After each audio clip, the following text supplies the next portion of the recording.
I can only assume that's got something to do with the comeback, and I don't know, but I want in. Let me in. I want to know what that's about.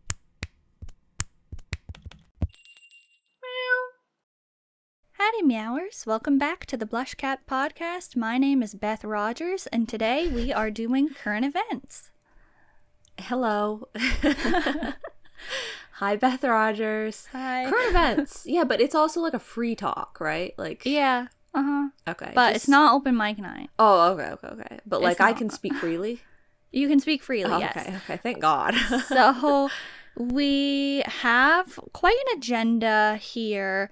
We're going to be covering a wide range of groups of K-pop related, like not necessarily news. I don't want to say news because that's like icky sometimes. But like things, K-pop goings on. Yeah, that's a good word. Yeah. Thanks. The happenings. Current events. Current events. Okay, so I think right away we should just rip off the Band-Aid and just get into the nitty-gritty of the ZB1 and EVNNE situations. Okay. Yes, this is one of our hottest topics. You know, it's like Yes. spiciest topics. Yes. Okay, so I'm sure we all remember Boys Planet, the original. That happened in 2023. Initially, ZB1 was supposed to be a temporary group, but right from the beginning, we were all wondering if that was actually going to be the case or if they were going to stay as a permanent group. And BlushCat is here to inform you, if you haven't already heard, but I mean, if you're really like, if you're like zeros, I'm sure you have heard the news that only 5 of the original 9 members are going to continue as Zero Base 1. 4 members, Zhonghao, Ricky, Gyubin, and Yujin, are going to be leaving the group. They're leaving the company, Wake One, and they're going back to their original company that they came from when they were on Boys Planet, which is AHOF. And this is honestly what everybody was already expecting was going to happen, because that's kind of the way AHOF operates. We didn't have high hopes that all 9 members were going to stay as a group. It is a bit surprising that there are still some members continuing as a group. That's kind of a new precedent. I mean, Kepler's like sort of a gray area. I don't really know what to consider that, because that was obviously like a precedent that they set, but I don't really know. I don't know the future, I guess. Of Kepler? Yeah. Oh. Wait, why don't like we I know don't the know future? if I don't know if they're still temporary or really? if they're like just extended? Yeah. Oh. I'm not 100% sure. Huh. Well, can I just say something about how I feel about all this? Sure. I think, because with Kepler, if I were to assume that they were a permanent group at this point, they lost 2 members, right? Right. So 2 members didn't stay, and they're Kepler and they're permanent. Like, let's pretend that that's what is happening. I was like, okay, it's weird because they were said to be a temporary group and now they're not. So it's kind of weird. Like, why'd you do that? But everybody loves them, so cool. But with ZB1, I don't feel like it's the same situation. I really don't feel like, with all of this being the way it's played out, that the remaining members, quote unquote, should be calling themselves ZB1. Like, at this point, I feel like practically, half the group is gone. And it's a different situation than if you guys are all a group, a known group, and then some of you leave the group. This is, you were all a group under the, the known concept of you will all be leaving the group. And so for the ones who are staying, I feel like they should be called something different. I feel like ZB1 was the temporary group. And if enough people stayed, I guess I can try and imagine, like, with Kepler, okay, I guess that makes sense. You're still ZB1. But this to me kind of feels like ZB1 dissolved and 5 members are in a group. Yeah. And 4 members left. But, like, it's not like if a group just loses members. I feel like it's different because the group wasn't supposed to be staying. Yeah, I feel like that's fair. I feel like that's a good point. I just can't imagine what ZB1 is going to be like with only 5 members. Like, will it feel like ZB1? Yeah, I don't know.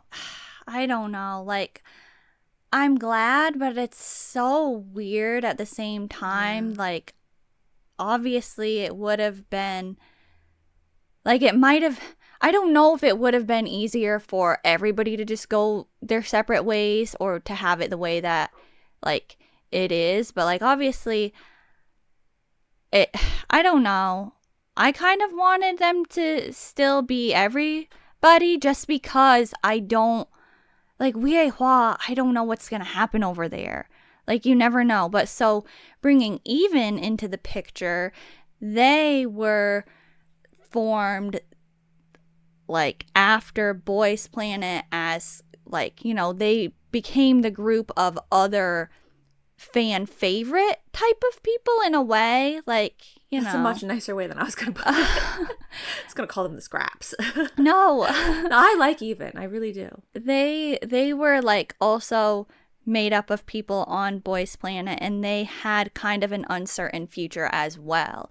But their news was announced before the news about the future of ZB1, and so what we know is happening with EVNNE, it's already happened. I mean, Yoonsa and Seungwon have left, so now EVNNE will also be a 5-member group, and Yoonsa and Seungwon are going back to Hua, like the 4 members that are leaving ZB1.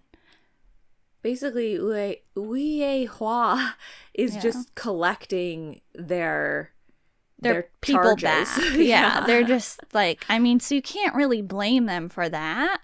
Yeah, like, that's what, I mean, that was the plan. Yes. Breaking news. We have actually just found out that Yoonsa has been allowed to leave Hua. So, currently, Yoonsa does not have a company. We are bringing this news to you hot off the press. So, if by the time this episode goes up, he has re-entered EVNNE or something like that, we didn't know that right now. But that is the latest update. So, anything that we previously said, just keep in mind that Yoonsa is not in Hua, and anything in the rest of the episode that might sound like both Seungwon and Yoonsa are in Hua right now, that is not true. Only Seungwon is back to Hua, as well as the other 4 ZB1 members. Now back to your regularly scheduled programming.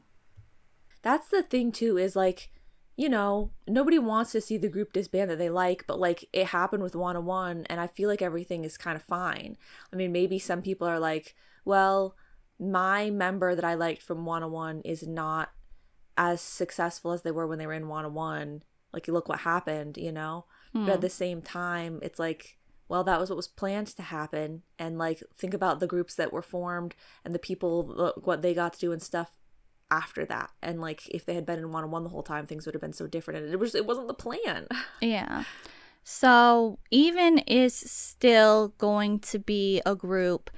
Zero Base One is still going to be a group, but now instead of having 7 members and 9 members, they both have 5 members. And so we can only assume that the 4 members that are going back to Hua from ZB1 and the 2 from EVNNE are going to form a new group. Who knows if there's going to be other trainees pulled in and it's going to be a larger than 6-member group, or, I mean, maybe not all of those 6 will make the lineup for the new group. I don't know. Beats me what they decide to do. But it's just a very weird, complex situation, and that's what's going on right now. Think about IZ*ONE. Okay? Think about all of the groups that you love that have people that were in IZ*ONE. Okay? That's what we could get from ZB1 and EVNNE's reshuffle here. You know? We might love some of the new things that come out of this, but maybe there's not going to be much. Maybe it's going to go from being 2 groups to being 3 groups. But, you know, I just feel like maybe it wouldn't have been the end of the world if everybody had just fully dissolved and did their own thing. But fine, whatever. We'll look at it this way and we'll just see how it goes. So, honestly, we said we were going to talk about it when we talked about the February comebacks, but that episode is kind of up in the air right now. We're not really sure how we're going to be handling that.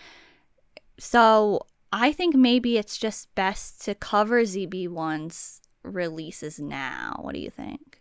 I think, yeah, we can throw them in right now. This is the relevant moment that we're going to be covering them anyway. So. Yeah.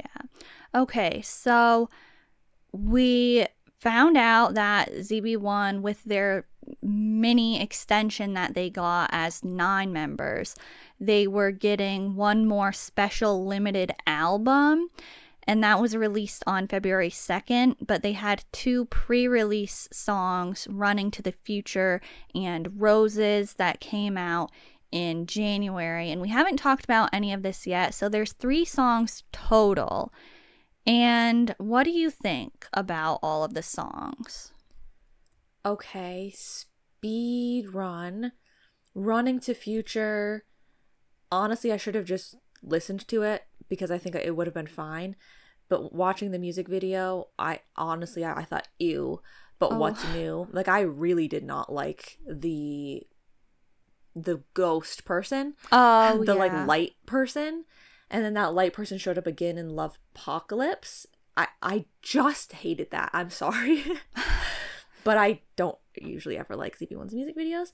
But the song was fine. Roses, kind of thought they're, like, okay, pop off, wow.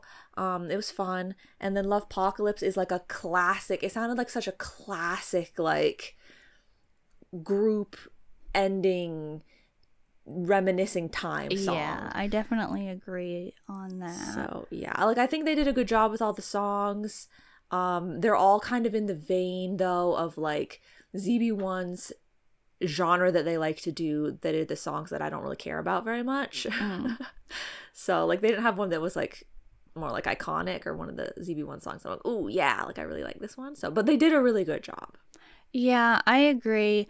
If I called it Running to the Future, I don't know. I'm sorry. It's just that's what's grammatically correct. I really don't know why they couldn't just put the. Like, why? Why not? But I like Running to Future and Lovepocalypse better than Roses. When I first heard Roses, I was kind of like, this sounds a little bit like Charney. Ooh, like, okay. It sounds a little bit like ZB1 can do more than that.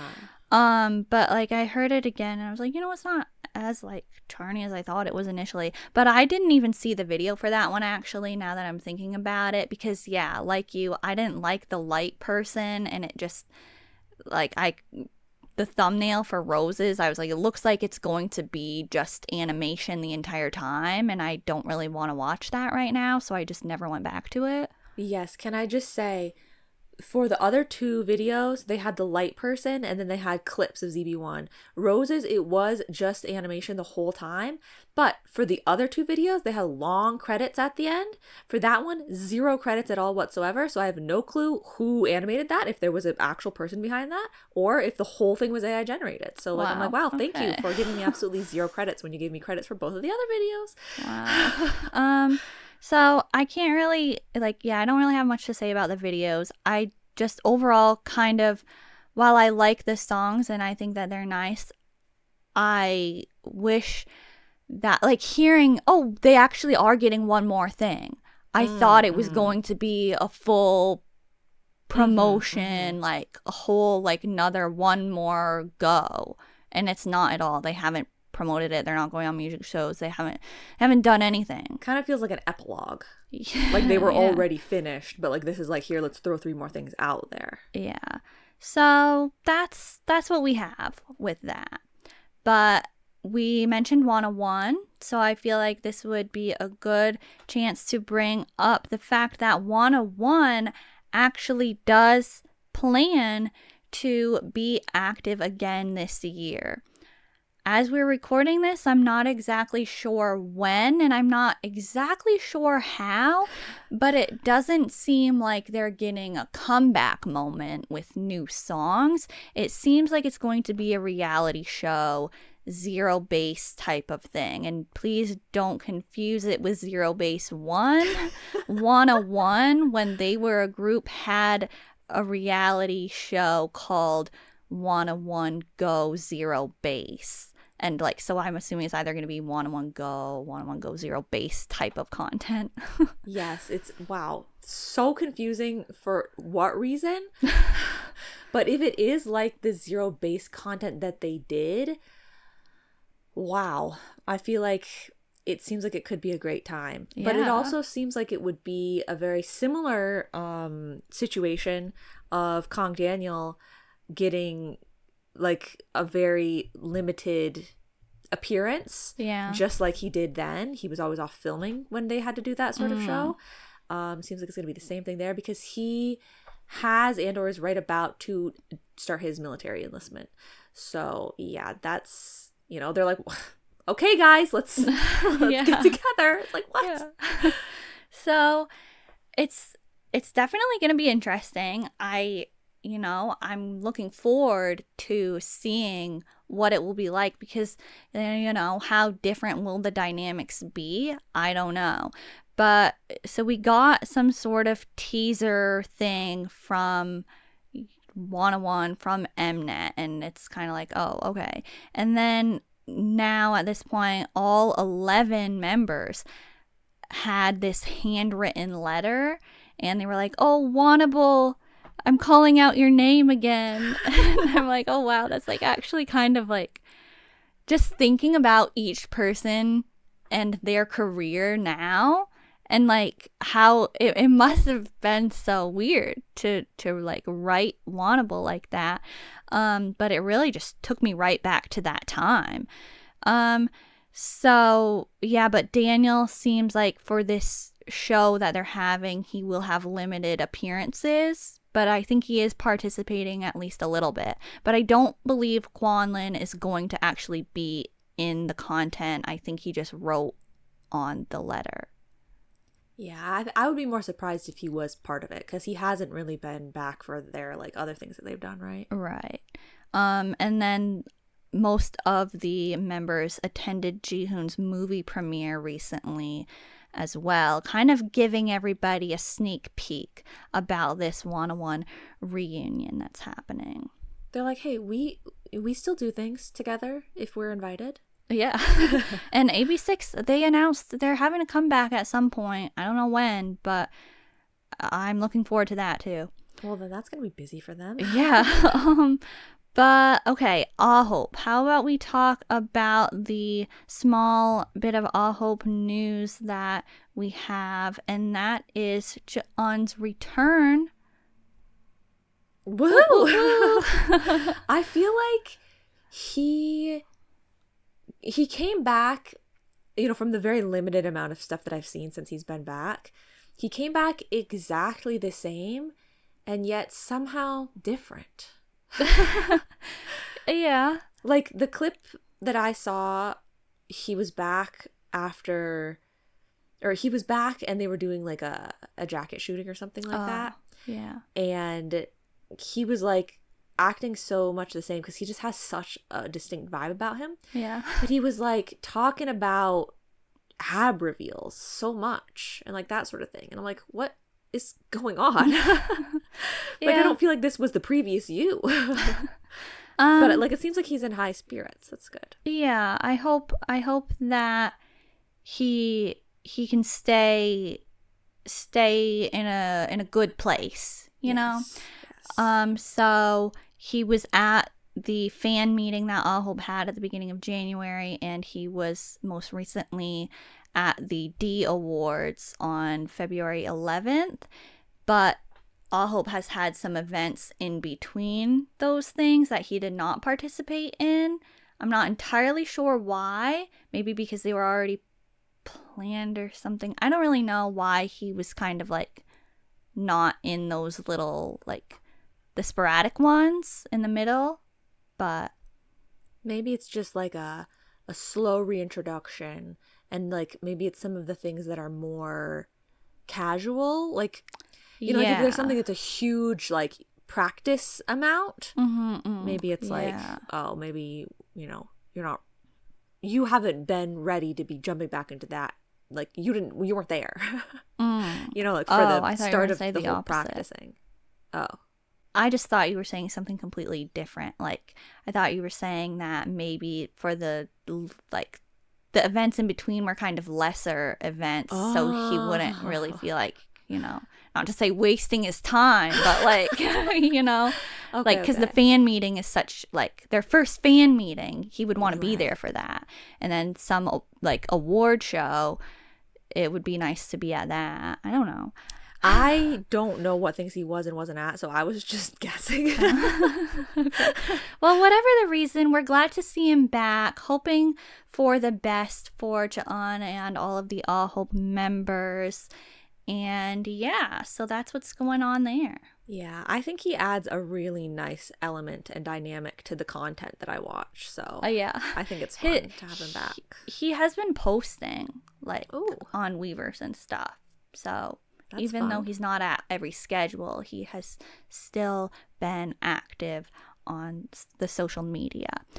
Where should we move to now? How about PLAVE?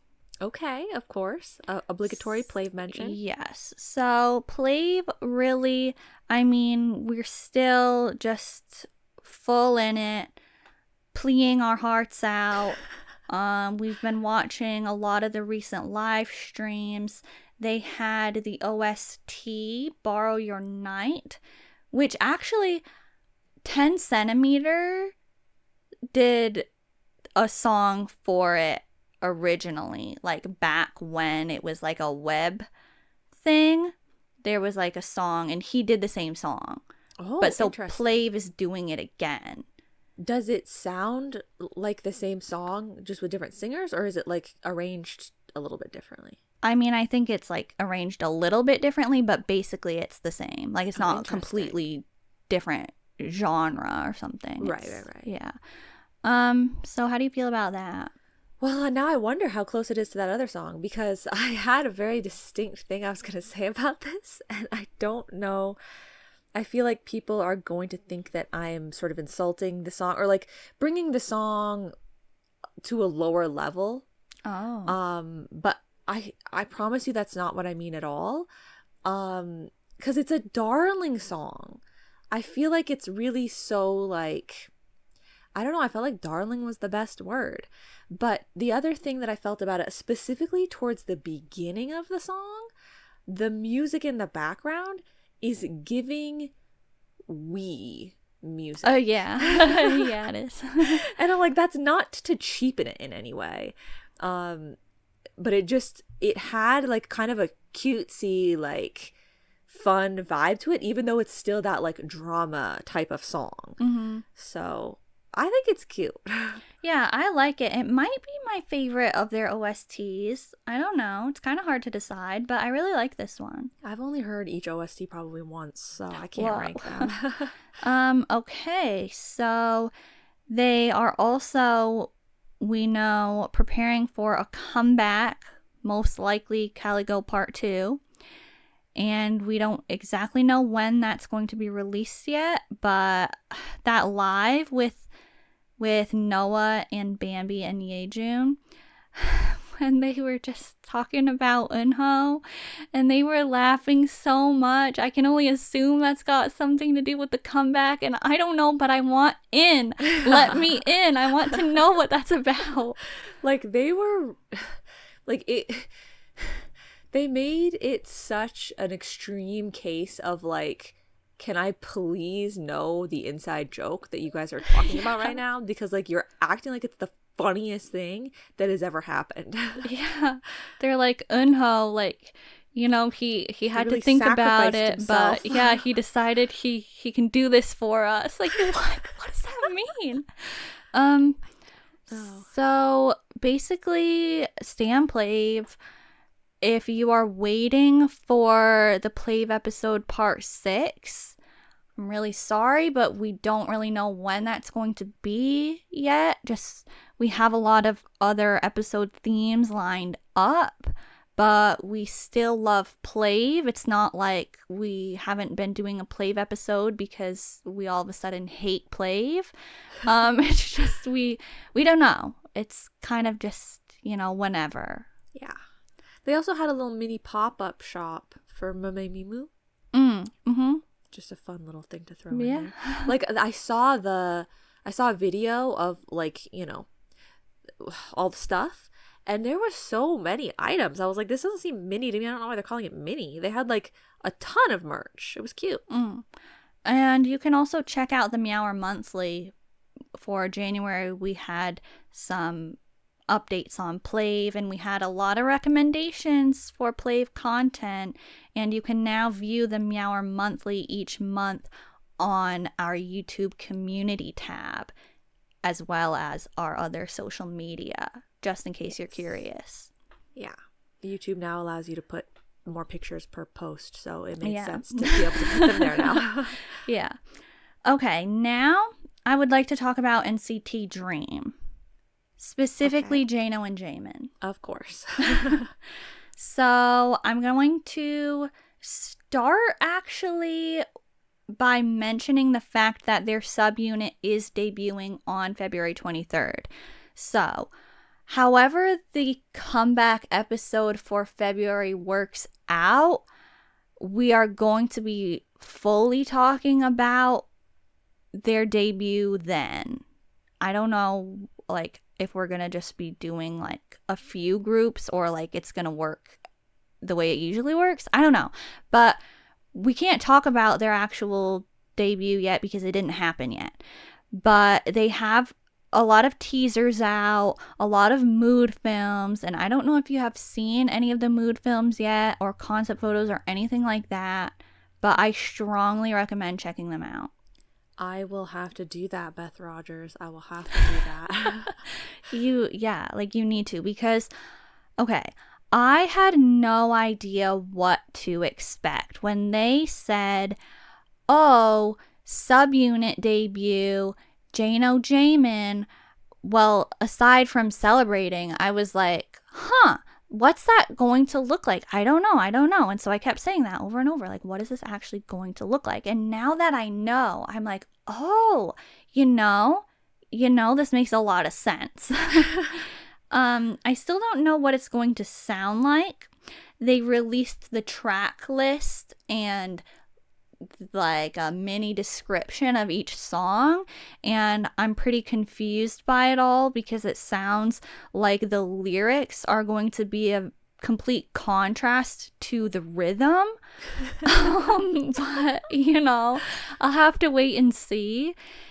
And just, I'm surprised sort of that it seems like they're actually getting such decent stuff because of the history of mistreatment with like NCT Dream specifically, and the way all of the members seem to feel about SM right now.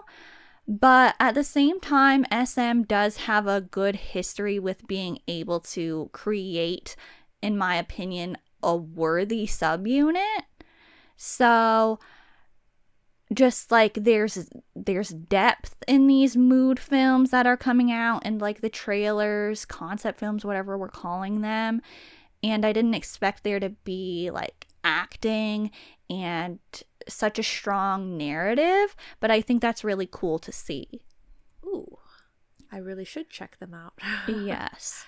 And now that I have mentioned acting, it's my time to mention Wind Up. And I think maybe I mentioned Wind Up a little bit, just the fact that it's happening, but it has happened now. It came out last month. And I will admit to everybody listening right now, I still have not seen the entire drama. because I'm sorry, but I refuse to pay the price that they are asking for a shorts drama. This is a short form drama, okay? And so that means it is vertical, and it's about like roughly 1 to 2 minutes per episode. And there's 50 episodes. So like the method, like buying tickets and stuff, I don't have time for all that, and I'm not spending that much money on it. But I did recommend Wind Up in the Meower Monthly because I was able to watch the free episodes. Obviously, I'm not gonna like miss out. I'm gonna watch what I can, and that was good enough to be able to recommend. So how do you feel about Wind Up? Did you enjoy it? I did watch it. I think the price, shorts, whatever thing, it's all absolutely ridiculous. Yeah. When I heard that, I was like, you've got to be kidding me. Just the fact that they finally are getting to do something together and it has to be a shorts drama, I think is ridiculous. But I know. Like, I want to support it. I want to really be there. But I've got principles, but so like, great job, Jeno and Jaemin. I'm so happy about this. I'm so thrilled that they're finally getting stuff. I've been waiting for this moment for years. I never thought I would actually see this day come, but it's upon us. And wow, it's just wow, so incredible. And like, they are delivering. They're delivering. So, okay, moving on. KickFlip. KickFlip, hooray, KickFlip. I'm in my KickFlip era. So hardcore, it's not even funny. I am just, how do I know? How do I know these things? Like, I just see a group for like 0.5 seconds and I'm like, I need to stan. I think that happens sometimes, I think sometimes you're like, you get this sort of like, just some divine calling. Like, you're watching something and you're kind of like not taking it seriously. You're maybe even making fun of it a little bit, but there's just something somewhere inside of you that is like, I'm going to check out more of that, like, whatever. I can't help it. And then you do, and it's like, you realize that the reason that you wanted to check it out more was because you needed to check it out more, Yeah. and it was actually good. Yeah, that's what's been happening with KickFlip. We did the KickFlip episode already, why I'm standing KickFlip. You can listen to that. We talked about every single one of their comebacks from 2025, and we covered their debut. And since then, I've only been watching more KickFlip. I'm almost caught up with the KiiiKiii original content. That's how much I've been watching it. Like, it's just so good. But what we're here to talk about, current events. They had their first fan meeting, and with that, they released 2 songs, Hyperslide and Good Night. And so when we recorded the KickFlip episode, they did not have a ballad, but now they do. Good Night is a ballad, but actually these 2 songs are unit songs. 4 of the members are doing Hyperslide and 2 of the members are doing Good Night. And both songs I really like. I love Hyperslide. I feel like I listen to this song at least 5 times every single day, and it's just not enough times because it's so good. How do you feel about these 2 songs?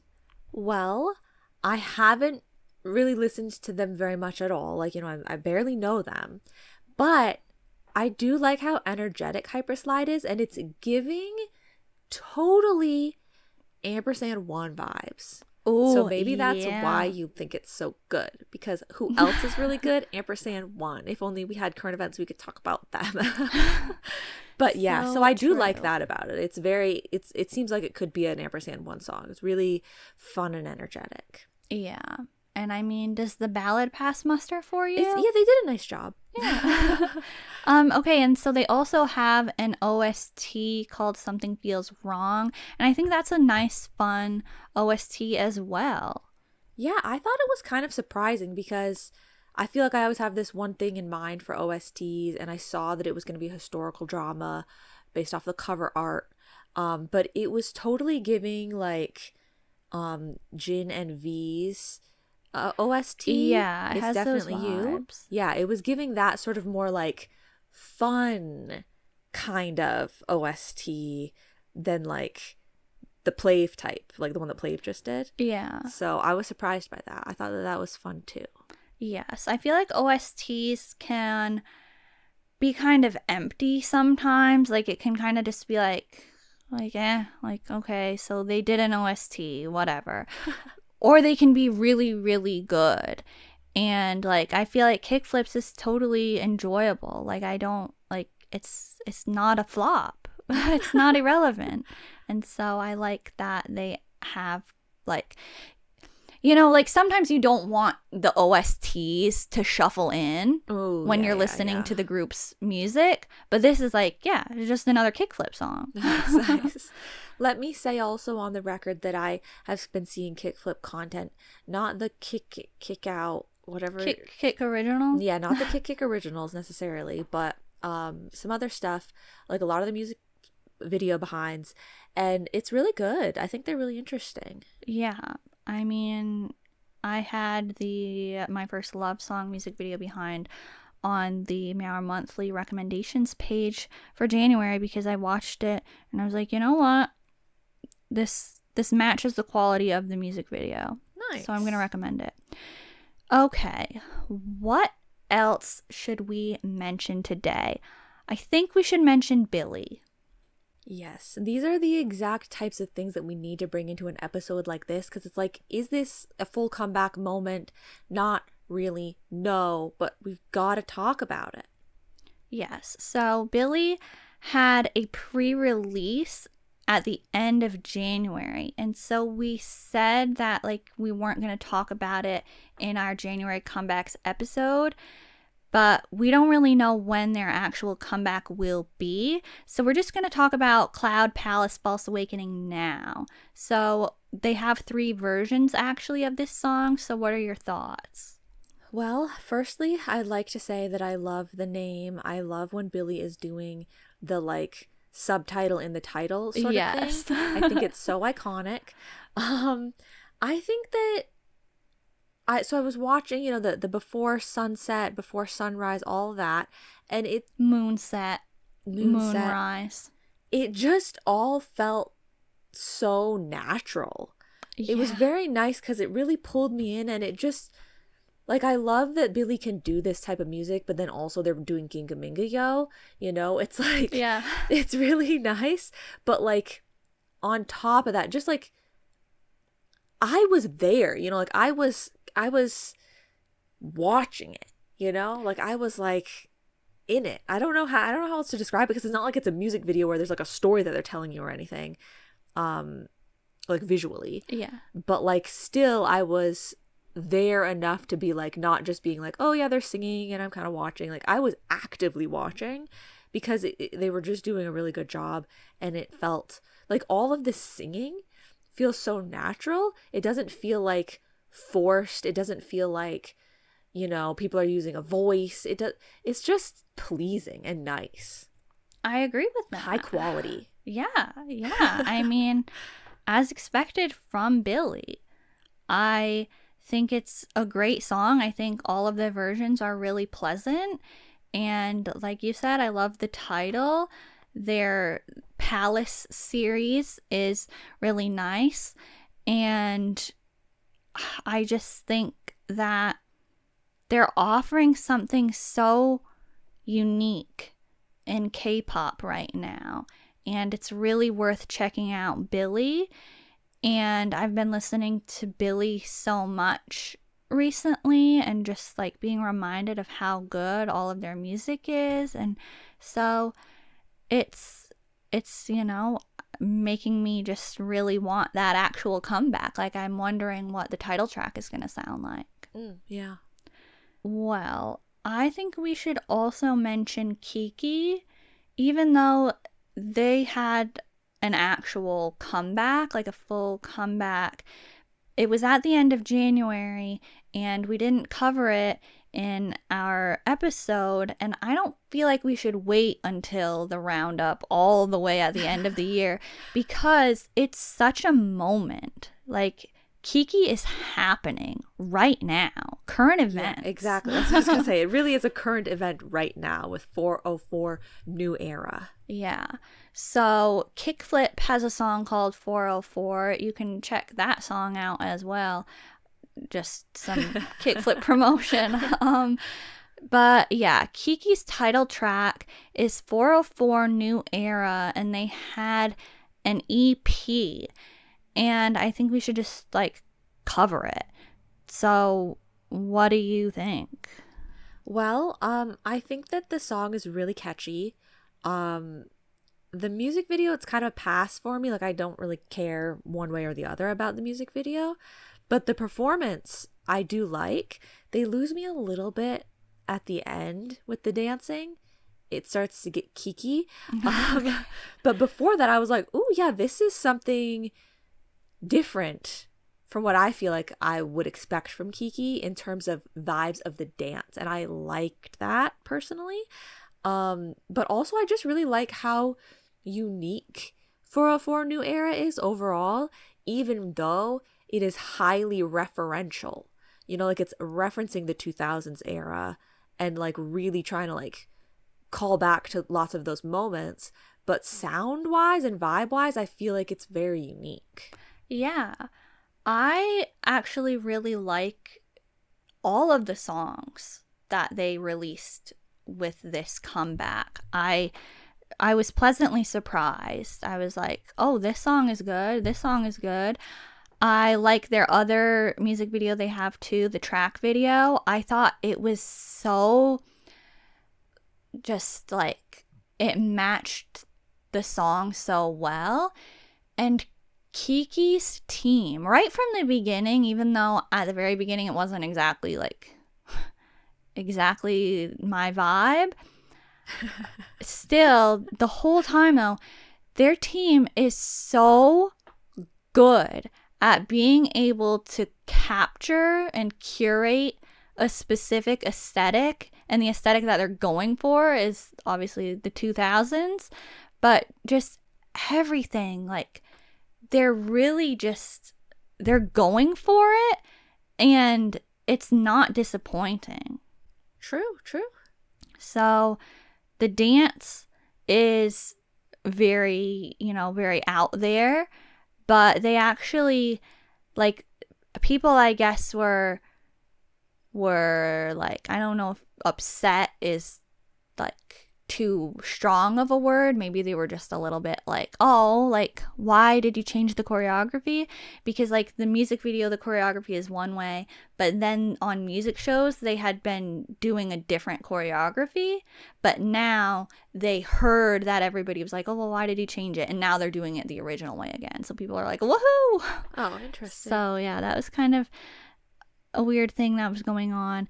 But I want to just mention one specific stage. It was a music bank stage that they did, and right as soon as it started, everything about it, like their styling, but also there wasn't even like set pieces, it was just coming from the screens, but it was so, like, it looked like a video game.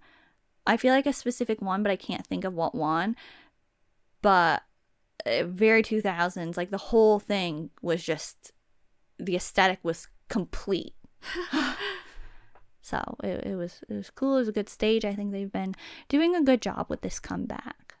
And actually, they got a win on M Countdown today, and they got to celebrate with IVE up on the stage as well, because IVE has a pre-release out